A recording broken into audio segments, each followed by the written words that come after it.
Let's chat about all this. And Angela Rye, let me start with you because you know the dean of South Carolina Democrats, Majority Whip Jim Clyburn.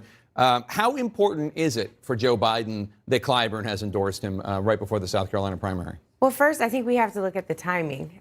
We are just a few days away from South Carolina's primary, and I think that that means that Congressman Clyburn had an extensive amount of deliberation. If it was really going to be helpful to Joe Biden, it probably needed to be when early voting started in South Carolina, particularly for those among us who are day-to-day wage workers and have to take time off to go vote. I also think that he feels in some way compelled to endorse Joe Biden. They are longtime friends. You probably know Joe Biden, when in the Senate, was an associate member of the Congressional Black Caucus when they had that.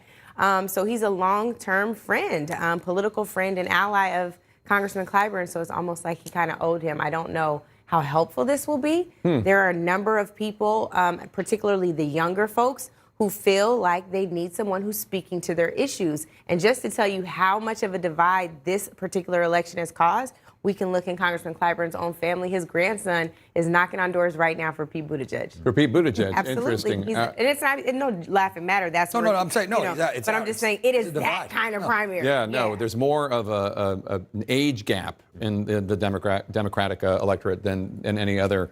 Let me ask you, Alexandra Rojas, and we should point out that you worked for Sanders in 2016, although right now you haven't endorsed anybody. But as a progressive, you like both Sanders and Warren the most.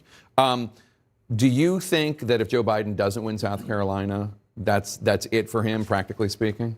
Yeah, I think the numbers bear that. I think when you make your entire argument about electability, it means that you have to win. And so this is going to be the third state that Joe Biden has not won. And I think at the debate last night, he set the bar so high. He said, I am going to win South Carolina, and that he is going to win by a huge margin. So I think that is an expectation that now voters have, right? I think especially heading into Super Tuesday states, he's probably very concerned about stopping the momentum for Bernie Sanders, who I think either way, again, like just within looking at the polling among African-American voters, but obviously the entire electorate, he's continuing to rise. And so I think the question is when it comes to Super Tuesday, after South Carolina and the results, is there going to be anyone to stop Bernie Sanders? Just a friendly amendment really quick. This is actually going to be the fourth contest. If he were to not lose this fourth contest and the first very black primary, then he has a real problem. So just that it's the fourth contest. And David Urban, we should point out you're an advisor to Trump for 2020.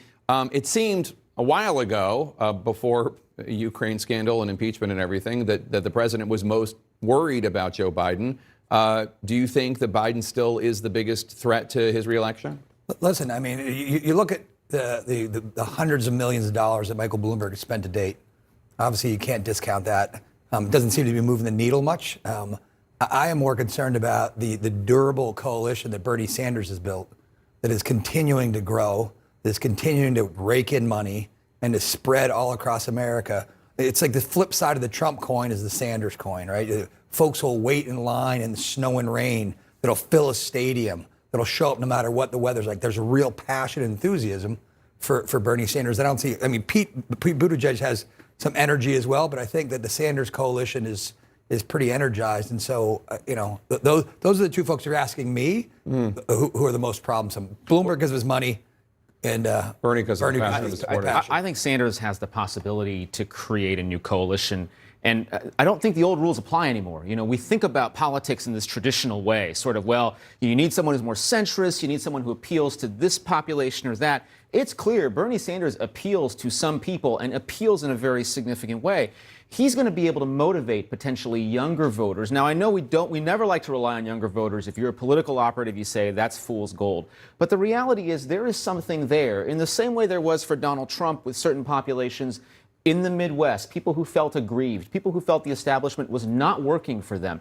Now you have Bernie Sanders speaking to a new population that could potentially be dispositive for him. So I just think we have to think about this a little bit differently. The traditional notion that because he's extreme, which he is, on issues, I just don't know that that matters as much. Let's just take we need to squeeze in a quick break, and we're going to still talk about this when we come back. A former presidential candidate just called Bernie Sanders' positions disastrous for Democrats, but is